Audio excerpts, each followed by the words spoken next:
வணக்கம்.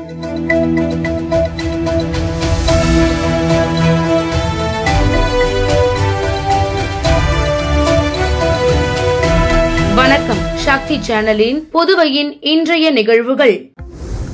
புதுச்சேரியில் உள்ள அனைத்து மருத்துவக் கல்லூரி வாசல்களிலும் கஞ்சா விற்பனை நடைபெறுவதாகவும், குப்பையே வராமல் பில்லை அனுப்பினால் எப்படி ஒப்புதல் அளிப்பது என ஆளுநர் சி.பி. ராதாகிருஷ்ணன் பேசியுள்ளது பரபரப்பை ஏற்படுத்தியுள்ளது. மத்திய அரசு கொண்டு வந்துள்ள புதிய குற்றவியல் மற்றும் தண்டனை சட்டங்கள் குறித்த காவல்துறை மற்றும் சட்டத்துறை அதிகாரிகளுக்கான 2 நாள் பயிற்சி முகாம் துவக்க விழா இந்திரா காந்தி மருத்துவக் கல்லூரி அரங்கத்தில் நடைபெற்றது. விழாவை ஆளுநர் சி.பி. ராதாகிருஷ்ணன் துவக்கி வைத்து பேசுகையில், ஒரே நாடு ஒரே தேர்தல் என்றால் ஒரு சிலர் கட்டுப்பாடு போடுவதாகவும், 5 ஆண்டுகளுக்கு ஒருமுறை ஒரு தேர்தல் இருந்தால்தான் 4.5 ஆண்டுகளில் வளர்ச்சிக்கான வேலைகள் மட்டும் நடைபெறும் என தெரிவித்தார். மேலும் புதுச்சேரியில் உள்ள அனைத்து மருத்துவக் கல்லூரி வாசல்களிலும் கஞ்சா விற்பனை நடைபெறுகிறது என்றும், இளம் மருத்துவர்கள் அதிகமாக கஞ்சா பயன்படுத்துகிறார்கள் என வருத்தம் தெரிவித்த ஆளுநர், புதுச்சேரி மாநிலத்தில் குப்பையே வராமல் பில்லை அனுப்புவதாகவும், அதற்கு எப்படி ஒப்புதல் தர முடியும் என கேள்வி எழுப்பியுள்ளார். இந்நிகழ்ச்சியில் தலைமை செயலர் சரத் சௌஹான், சட்டத்துறை செயலர் சத்தியமூர்த்தி, டிஜிபி ஸ்ரீனிவாஸ் உட்பட காவல்துறை அதிகாரிகள் கலந்து கொண்டனர். புதுச்சேரியில் நகரம் மற்றும் கிராமப்புற பகுதிகளில் உள்ள சிறிய கடைகளில் ஹார்ன்ஸ், கூல் லீஃப் போன்ற போதைப் பொருட்கள் விற்பனை செய்யப்படுவதாக புகார்கள் வந்த நிலையில் அதிமுக மாநில செயலாளர் அன்பழகன் ஹார்ன்ஸ், கூல் லீஃப் உள்ளிட்ட போதைப் பொருட்களுடன் சென்று முதலமைச்சர் ரங்கசாமியிடம் புகார் அளித்தார். அப்பொழுது பள்ளி கல்லூரி மாணவர்களை குறிவைத்து கல்வி நிறுவன வளாகங்களுக்கு அருகே சிறிய கடைகளில் இதனை விற்பதாகவும், அங்கிருந்து வாங்கியதாக ஆதாரத்துடன் புகார் அளித்துள்ளார். இதனை பார்வையிட்ட முதலமைச்சர் இதன் மீது கடும் நடவடிக்கை எடுக்கப்படும் என உறுதியளித்தார். இதைத் தொடர்ந்து செய்தியாளர்களை சந்தித்த அன்பழகன், சுற்றுலா பயணிகளை குறிவைத்த போதை கும்பல் தற்பொழுது மாணவர்களை குறிவைத்துள்ளதாகவும், இளைஞர்களை சீரழிக்கும் போதைப் பொருட்களை ஒழிக்க அரசு இரும்பு கரம் கொண்டு ஒடுக்க நடவடிக்கை எடுக்க வேண்டும் என்று கேட்டுக்கொண்டார். மேலும் சென்னை விமான நிலையத்தில் 2 கோடி ரூபாய் மதிப்பிலான போதைப் பொருட்கள் சிக்கி உள்ளது. அதில் அனுப்புனர் விலாசம் புதுச்சேரியில் இருப்பதால் அரசு உடனடியாக விசாரணை நடத்தி குற்றவாளியினை வெளியில் கொண்டு வர வேண்டும் என்று கூறிய அவர், அரசு உரிய நடவடிக்கை எடுக்கவில்லை என்றால் மக்களை திரட்டி அதிமுக தொடர் போராட்டத்தில் ஈடுபடும் என எச்சரிக்கை விடுத்துள்ளார். புதுவை தனியார் பள்ளிகளில் 9ஆம் வகுப்பு மாணவர்கள் தேர்ச்சி குறித்து குழு அமைத்து விசாரணை நடத்த வேண்டும் என முன்னாள் சட்டமன்ற உறுப்பினர் ஓம் சக்தி சேகர் கல்வித்துறை அதிகாரியிடம் மனு அளித்து வலியுறுத்தியுள்ளார். அதிமுக தொண்டர்கள் உரிமை மீட்புக் குழு மாநில செயலாளர் ஓம் சக்தி சேகர் கல்வித்துறை இயக்குநர் மற்றும் துணை இயக்குநர் ஆகியோரை சந்தித்து மனு ஒன்றை அளித்துள்ளார். அந்த மனுவில் புதுச்சேரியில் உள்ள சில தனியார் பள்ளிகளில் அரசின் விதிமுறைகளுக்கு முற்றிலும் மாறாக 100% தேர்ச்சி காட்ட வேண்டும் என்ற ஒரே எண்ணத்தில் எல்கேஜி முதல் 9ஆம் வகுப்பு வரை பல லட்சம் ரூபாய் செலுத்தி படித்த மாணவர்களை சரியாக படிக்கவில்லை என்று காரணம் கூறி கட்டாயமாகவும் பெற்றோர்களை மிரட்டையும் மாற்று சான்றிதழ் பெற்று வேறு பள்ளிகளில் சேர வற்புறுத்துகின்றதாகவும் குறிப்பிட்டுள்ளார். மேலும் தனியார் கல்வி நிர்வாகிகள் யாருடைய பேச்சிற்கும் செவி சாய்க்காமல் தான் தோன்றித்தனமாக தற்பொழுது மாணவர்களை 9ஆம் வகுப்பில் தோல்வி அடைந்ததாக மாற்று சான்றிதழ் அளித்து அவர்களின் எதிர்காலத்தை கேள்விக்குறியாக்கி உள்ளது என்றும், இது மனதளவில் மாணவர்களை பாதிப்பிற்கு உள்ளாக்கும் என்றும் குறிப்பிட்டுள்ளார். மேலும் முதலமைச்சர் மற்றும் கல்வித்துறை இயக்குநர் ஆகியோர் இந்த ஆண்டு 9ஆம் வகுப்பு மாணவர் தேர்ச்சி விகிதம் குறித்து ஒரு குழு அமைத்து அனைத்து தனியார் பள்ளிகளுக்கும் அனுப்பி உரிய விசாரணை மேற்கொண்டு நடவடிக்கை எடுக்க வேண்டும் என கேட்டுக் கொண்டுள்ளார். புதுச்சேரியை சேர்ந்த ஹோட்டல் கடைக்காரர் ஒருவருக்கு அறிமுகம் இல்லாத நபரிடம் இருந்து ரூபாய் 1000 மதிப்புள்ள 10 தோசைக்கான ஆர்டர் செய்வதற்கு போனில் அழைப்பு வந்துள்ளது. முதலில் கடைக்காரர் மொத்த பணம் ரூபாய் 1000 அனுப்புமாறு அந்த நபரிடம் கூறியுள்ளார். அதற்கு அந்த நபர் சோதனை செய்வதாக கூறி ₹1 அனுப்பி பணம் வந்துவிட்டதா என கேட்டுள்ளார். அந்த கடைக்காரரும் தனது போன்பேவை பார்த்து ₹1 வந்துள்ளதை உறுதி செய்து அவரிடம் கூறினர். பிறகு மீதி பணத்தை அனுப்புமாறு அந்த புதிய நபரிடம் கூறினர். அதன் பிறகு அந்த நபர் கடைக்காரருக்கு தோசைக்கான பணம் ரூபாய் 10,000 வரவு வந்தது போல் ஒரு போலியான குறுஞ்செய்தி அனுப்பி பிறகு அந்த ஹோட்டல் கடைக்காரருக்கு போன் செய்து தான் ரூபாய் 1000 அனுப்புவதற்கு பதிலாக ரூபாய் 10,000 தவறுதலாக அனுப்பிவிட்டேன் என்றும் ஆகையால் அந்த மீதி பணத்தை திருப்பி அனுப்புமாறு கேட்டுள்ளார். அந்த கடைக்காரர் போன்பேவில் பணம் வந்ததை உறுதி செய்யாமல் குறுஞ்செய்தி வாக்கியத்தை மட்டும் நம்பி அந்த மோசடி நபருக்கு மீதி பணம் 9,000 ரூபாயை அனுப்பிவிட்டு சிறிது நேரம் கழித்து சந்தேகம் அடைந்த அந்த கடைக்காரர் தன்னுடைய வங்கிக் கணக்கை சோதனை செய்ததில் அவருக்கு அப்படி ஏதும் பணம் வரவில்லை என்றும் மேலும் ஏற்கனவே அவர் அனுப்பியதாக சொன்ன 10,000 ரூபாயும் அவருக்கு வரவில்லை என்பதை அறிந்து இணையவழி குற்றப்பிரிவு காவல்துறையினருக்கு புகார் அளித்துள்ளார். அந்த புகாரை ஏற்று நிலைய அதிகாரிகள் விசாரணையை மேற்கொண்டு வருகின்றனர். ஆகையால் பொதுமக்கள் அனைவரும் இதுபோன்று அறிமுகம் இல்லாத புதிய நபர்கள் உங்களை தொடர்பு கொண்டு தவறுதலாக பணத்தை உங்களுக்கு அனுப்பிவிட்டேன் என்று கூறினால் அதை நம்ப வேண்டாம்.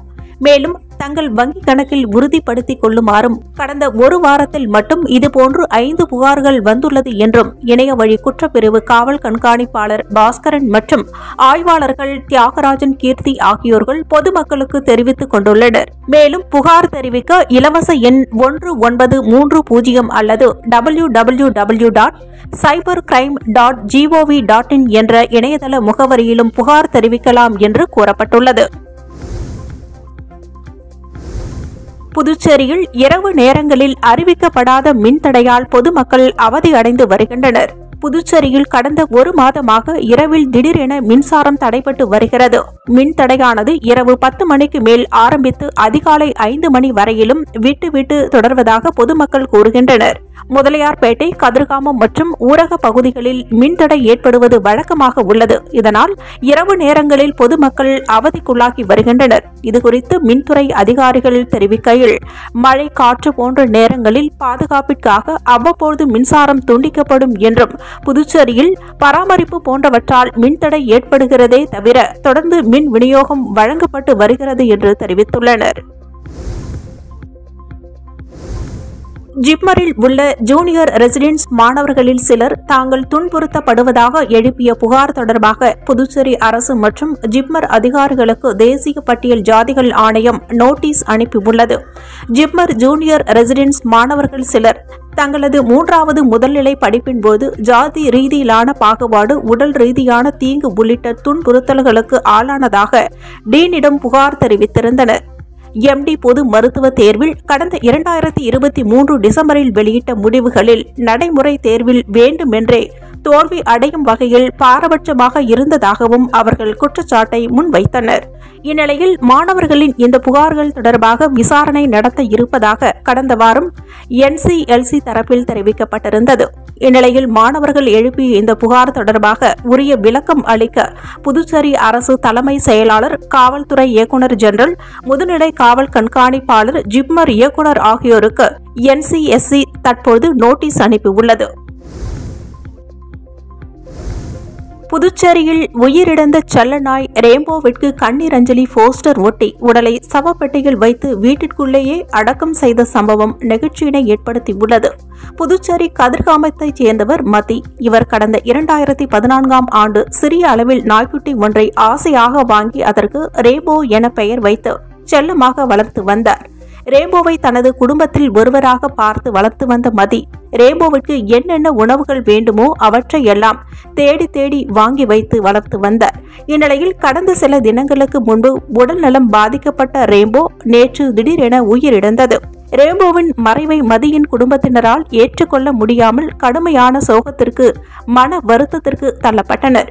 மேலும் தனது செல்லப்பிராணி ரேம்போ இறந்ததை ஊர் முழுவதும் தெரியப்படுத்த வேண்டும் என்று கண்ணீர் அஞ்சலி போஸ்டரை புதுச்சேரி முழுவதும் ஒட்டினர். அது மட்டுமல்லாமல் மேலும் தனது குடும்பத்தில் ஒருவர் இறந்துவிட்டால் என்னென்ன சடங்குகள் செய்வோமோ அதேபோன்று வீட்டின் முன்பு பந்தல் அமைத்து சவப்பெட்டியில் ரேம்போவின் உடலை வைத்து உறவினர்களுக்கு சொல்லி அனுப்பினர். உறவினர்களும் மாலையுடன் வந்து ரேம்போவின் உடலுக்கு மாலை அணிவித்து கண்ணீர் அஞ்சலியும் செலுத்தினர். இதனையடுத்து ஒருவர் இறந்துவிட்டால் அவருக்கு என்னென்ன சடங்குகள் செய்ய வேண்டுமோ அதே போன்று புரோகிதர் வைத்து ரேம்போவிற்கு அனைத்து சடங்குகளையும் செய்து தனது வீட்டிற்குள்ளேயே அடக்கம் செய்தனர். இந்த வீடியோ தற்போது இணையதளத்தில் வைரலாகி பரவி வருகிறது. புதுச்சேரியில் கடல் சீற்றமாக இருப்பதால் கட்டுமர மீனவர்கள் கடலுக்குள் செல்வதை தவிர்க்குமாறு மீன்வளத்துறை அதிகாரிகள் எச்சரிக்கை விடுத்துள்ளனர். புதுச்சேரி மாநிலத்தில் கடந்த ஏப்ரல் 15ஆம் தேதி முதல் ஜூன் 15ஆம் தேதி வரையில் மீன்பிடி தடைக்காலம் கடைபிடிக்கப்படுகிறது. இதனால் விசை படகுகள் மீன்பிடிக்க செல்லவில்லை. ஆனால் கடற்கரையோரம் பாரம்பரிய முறையில் மீன்பிடிக்கும் வல்லம் நாட்டு படகுகள் மூலம் மட்டும் மீனவர்கள் மீன்பிடிக்க செல்கின்றனர். இந்நிலையில் புதுச்சேரியில் 2 நாட்களாக மிதமான மழை பெய்து வருவதுடன் கடல் சீற்றமாக உள்ளது. இதனிடையே கட்டுமர மீனவர்கள் கடலுக்குள் செல்ல வேண்டாம் என மீன்வளத்துறை எச்சரிக்கை விடுத்துள்ளது. மேலும் காந்தி சிலை கடற்கரை பகுதி உள்ளிட்ட இடங்களில் சுற்றுலா பயணிகள் கடலில் இறங்க காவல்துறையினர் அனுமதிக்கவில்லை. உழவர்கரை தொகுதி முழுவதும் அப்பகுதி மக்கள் பயன்பெறும் வகையில் இலவச ஆம்புலன்ஸ் சேவையினை வழக்கறிஞர் சசிபாலன் துவக்கி வைத்தார். உழவர்கரை தொகுதி முழுவதும் வழக்கறிஞர் சசிபாலன் தலைமையில் மக்களுக்கு பல்வேறு மக்கள் நலப்பணிகள் மற்றும் சமூக பணிகள் நலத்திட்டங்கள் என தொடர்ந்து செய்யப்பட்டு வருகிறது. மேலும் அப்பகுதி மக்களுக்கும் யாருக்கும் எந்த உதவி தேவைப்பட்டாலும் அதை உடனடியாக வழக்கறிஞர் சசிபாலன் செய்து கொடுத்தும் வருகிறார். இந்நிலையில் தற்போது உழவர்கரை தொகுதி முழுவதும் இலவச ஆம்புலன்ஸ் சேவையினை மணிகண்டன் அவர்களுடன் சேர்ந்து இன்று இலவச ஆம்புலன்ஸ் திட்டத்தை வழக்கறிஞர் சசிபாலன் துவக்கி வைத்தார். கம்பன் நகர் 4 முனை சந்திப்பில் நடைபெற்ற இந்நிகழ்ச்சியில் அப்பகுதி மக்கள், தொகுதி முக்கிய நிர்வாகிகள், இளைஞர்கள் முன்னிலையில் ஆம்புலன்ஸ் சேவையினை வழக்கறிஞர் சசிபாலன் அறிமுகம் செய்து துவக்கி வைத்தார். இந்நிகழ்ச்சியில் ஏராளமான தொகுதி முக்கிய நிர்வாகிகள், ஊர் பொதுமக்கள், சசிபாலன் பேரவை நிர்வாகிகள், இளைஞர்கள், வழக்கறிஞர்கள் என ஏராளமானவர்கள் கலந்து கொண்டனர். லெனின் வீதியில் ஆமை வேகத்தில் நடைபெறும் சாலை கழிவுநீர் மேம்பாட்டு பணிகளால் வியாபாரிகள் மற்றும் பொதுமக்கள் அவதிக்குள்ளாகி வருகின்றனர். நெல்லித்தோப்பு தொகுதிக்குட்பட்ட லெனின் வீதியில் பாதாள சாக்கடை கழிவுநீர் வாய்க்கால் சாலை பணிகளுக்காக ரூபாய் 3 கோடியில் டெண்டர் விடப்பட்டு கடந்த ஆண்டு டிசம்பரில் பணி துவங்கியது. முதல்கட்டமாக சாலையின் இருபுறமும் கழிவுநீர் வாய்க்கால்களை ஆழப்படுத்தும் பணி தொடங்கியது. அதன் பிறகு புதிதாக கழிவுநீர் வாய்க்கால்கள் கட்டப்பட்டு அதன் மீது கான்கிரீட் சிமெண்ட் ஸ்லாப் போடப்பட்டு வருகிறது. கடந்த 6 மாதங்கள் முடிந்த நிலையில் இப்பணிகள் ஆமை வேகத்தில் நடைபெற்று வருகிறது. இதனால் பொதுமக்கள், வாகன ஓட்டிகள் கடும் சிரமத்திற்குள்ளாகி வருகின்றனர். மந்தமாக நடைபெறும் பணியினால் இந்த வீதியில் உள்ள கடைகளில் வியாபாரமும் முடங்கி போய் உள்ளது. மேலும் பல மாதமாக ஆமை வேகத்தில் பணிகளை மேற்கொண்டு வருவது பொதுமக்களை அதிருப்தி அடைய செய்துள்ளது. ஆகையால் இப்பணிகளை விரைந்து முடித்து மக்கள் பயன்பாட்டிற்கு கொண்டு வர வேண்டும் என பொதுமக்கள் கோரிக்கை விடுத்துள்ளனர். புதுச்சேரி அரசு நலவழித்துறை சார்பில் தவளக்குப்பம் ஆரம்ப சுகாதார நிலையத்தில் உலக உயர் இரத்த அழுத்த தினம் கடைபிடிக்கப்பட்டது. புதுச்சேரி அரசு நலவழித்துறை தவளக்குப்பம் ஆரம்ப சுகாதார நிலையத்தின் சார்பாக உலக உயர் இரத்த அழுத்த தினம் கடைபிடிக்கப்பட்டது. சுகாதார உதவி ஆய்வாளர் ஜவஹர், இளஞ்செழியன், கிராமப்புற செவிலியர் கலாவதி ஆகியோர் தலைமையில் நடைபெற்ற விழாவில் முன்னாள் கவுன்சிலர் ஹரிதாஸ் முன்னிலை வகித்தார். நிலையத்தின் மருத்துவ அதிகாரிகள் டாக்டர் பாலசுப்ரமணியன் சிறப்பு விருந்தினராக கலந்து கொண்டு உயர் இரத்த அழுத்தம் தொடர்பாக பேசி விழிப்புணர்வு ஏற்படுத்தினர். இந்நிகழ்ச்சியில் மருத்துவர்கள், மருந்தாளுநர்கள், சண்முக வேலன், செவிலியர்கள், ஊழியர்கள் மற்றும் பொதுமக்கள் திரளாக கலந்து கொண்டனர்.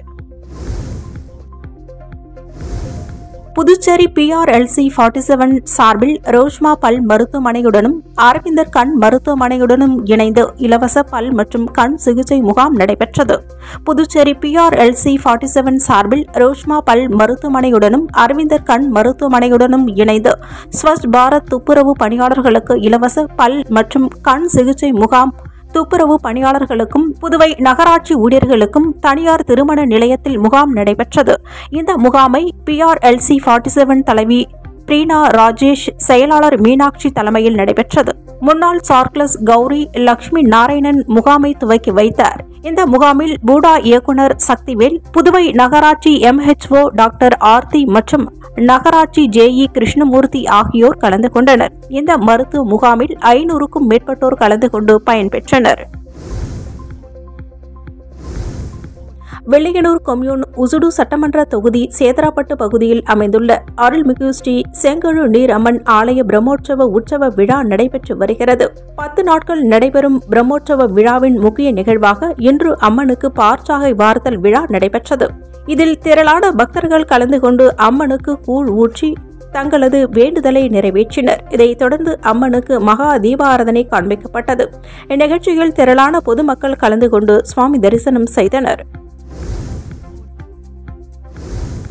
மணக்குப்பம் மேகவர்ண மாரியம்மன் ஆலயத்தில் சாகை வார்த்தல் நிகழ்ச்சியும் செடல் உற்சவமும் நடைபெற்றது. வில்லியனூர் கொம்யூன் பஞ்சாயத்திற்கு உட்பட்ட மணக்குப்பம் கிராமத்தில் எழுந்தருளி உள்ள சுந்தரமூர்த்தி விநாயகர், பாலமுருகன், மேகவர்ண மாரியம்மன் ஆலயங்களுக்கு வைகாசி மாத சாகை வார்த்தல் நிகழ்ச்சியும் செடல் நேர்த்திக்கடன் உற்சவமும் நடைபெற்றது. முன்னதாக கணபதி ஹோமத்துடன் தொடங்கிய விழாவில் தொடர்ந்து பொன்னியம்மனுக்கு பொங்கல் வைத்தல் நிகழ்ச்சி நடைபெற்றது. விழாவின் முக்கிய நிகழ்வாக இன்று பகல் 12 மணி அளவில் சாகை வார்த்தல் மற்றும் செடல் உற்சவமும் நடைபெற்றது. நாளை அம்மனுக்கு மஞ்சள் நீர் உற்சவமும் நடைபெறும். இவ்விழாவிற்கான ஏற்பாடுகளை கோவில் அறங்காவலர் குழுவினர்கள் மற்றும் பொதுமக்கள் சிறப்பாக செய்திருந்தனர். கொத்தபுரி நத்தம் ஸ்ரீ முத்து மாரியம்மன் ஆலய பிரம்மோற்சவ விழாவினை முன்னிட்டு தேர் திருவிழா மற்றும் கழுமரம் ஏறுதல் நிகழ்ச்சி நடைபெற்றது. திருபுவனை சட்டமன்ற தொகுதிக்கு உட்பட்ட கொத்தபுரி நத்தம் பகுதியில் எழுந்தருளி இருக்கும் ஸ்ரீ முத்து மாரியம்மன் ஆலய பிரம்மோற்சவ விழா வெகு சிறப்பாக நடைபெற்று வருகிறது. கடந்த 10 நாட்களாக நடைபெற்று வரும் இத்திருவிழாவில் ஒவ்வொரு நாளும் சுவாமி மின் அலங்காரத்துடன் வீதி உலா நடைபெற்று வருகிறது. மேலும் ஒவ்வொரு நாளும் சுவாமி அலங்காரங்கள் செய்து மகா தீபாராதனை காண்பிக்கப்பட்டு வருகிறது. இதில் விழாவின் முக்கிய நிகழ்ச்சியாக 9ஆம் நாள் திருவிழாவான இன்று சுவாமி திருத்தேர் வீதி உலா நிகழ்ச்சி வெகு சிறப்பாக நடைபெற்றது. இதில் திரளான பக்தர்கள் கலந்து கொண்டு தேரை வடம் பிடித்து இழுத்து சுவாமி தரிசனம் செய்தனர். மேலும் பொதுமக்கள் ஊரணி பொங்கல் வைத்து படையலிட்டு சுவாமி தரிசனம் செய்தனர். தொடர்ந்து மாலை காத்தவராயன் சுவாமி கழுமரம் ஏறுதல் நிகழ்ச்சி நடைபெற்றது. மும்பையில் புழுதி புயலால் விளம்பர பலகை விழுந்து 16 பேர் உயிரிழந்த நிலையில் சென்னையில் விதிகளை மீறி வைக்கப்பட்ட விளம்பர பலகைகளை அகற்ற மாநகராட்சி ஆணையர் ராதாகிருஷ்ணன் உத்தரவிட்டுள்ளார். நாடு முழுவதும் கடும் வெப்பம் வாட்டி வதைத்து வந்த நிலையில் அதன் தாக்கத்தால் தமிழகம் உள்ளிட்ட பல மாநிலங்களில் பலத்த காற்று, இடி மின்னலுடன் மழை பெய்து வருகிறது. சென்னையிலும் சில தினங்களுக்கு முன்பாக அதிகாலையில் சூறை காற்றுடன் மழை பெய்தது. இதேபோன்று மும்பையிலும் கடந்த 13ஆம் தேதி புழுதி புயல் வீசியது. இதில் அந்த மாநகரின் காட்கோபர் செட்டா நகர் சந்திப்பில் வைக்கப்பட்டிருந்த 120 அடி உயர ராட்சத விளம்பர பலகை பெட்ரோல் பங்க் மீது விழுந்தது. இதில் சிக்கிக்கொண்ட 16 பேர் உயிரிழந்தனர். 70க்கும் மேற்பட்டோர் காயமடைந்தனர். மாநகராட்சி நிர்வாகம் நடத்திய விசாரணையில் அந்த விளம்பர பலகை மாநகராட்சி அனுமதியின்றி வைக்கப்பட்டது என்பது தெரியவந்தது. இதனிடையே தமிழகத்தில் அடுத்து வரும் நாட்களில் மணிக்கு 50 கிலோமீட்டர் வேகத்தில் சூறைக்காற்று வீச வாய்ப்புள்ளதாக சென்னை வானிலை ஆய்வு மையம் எச்சரிக்கை விடுத்துள்ளது. இந்நிலையில் சென்னை மாநகரில் அனுமதியின்றி வைக்கப்பட்டுள்ள விளம்பர பலகைகளை அகற்றுமாறு மாநகராட்சி ஆணையர் ராதாகிருஷ்ணன் மண்டல அதிகாரிகளுக்கு உத்தரவிட்டுள்ளார். அதன் அடிப்படையில் விளம்பர பலகைகளை அகற்றும் பணியில் மாநகராட்சி அதிகாரிகள் தீவிரமாக ஈடுபட்டுள்ளனர். துபாயில் சுற்றுலா பயணி தவறவிட்ட வாட்சை இந்திய சிறுவன் எடுத்து காவல்துறையினரிடம் ஒப்படைத்தார். மேலும் அந்த வாட்ச் என்பது துபாய்க்கு வந்த சுற்றுலா பயணிகளுக்கு சொந்தமானது என்பதும் அந்த வாட்சை அவர் துபாயில் தொலைத்ததும் தெரிய வந்தது. இதனையடுத்து அந்த வாட்ச் சுற்றுலா பயணிகளிடம் ஒப்படைக்கப்பட்டது. மேலும் சிறுவன் முகமது அயன் யூனிஸை துபாய் காவல்துறையினர் நேரில் பாராட்டினர். மும்பை அணியின் ஜெர்சியில் நட்சத்திர வீரர் ரோஹித் சர்மா, சூரியகுமார் யாதவ் இருவரும் கடைசி போட்டியில் விளையாட உள்ளனர் என்று ரசிகர்கள் சோசியல் மீடியாவில் கருத்து கூறி வருகின்றனர்.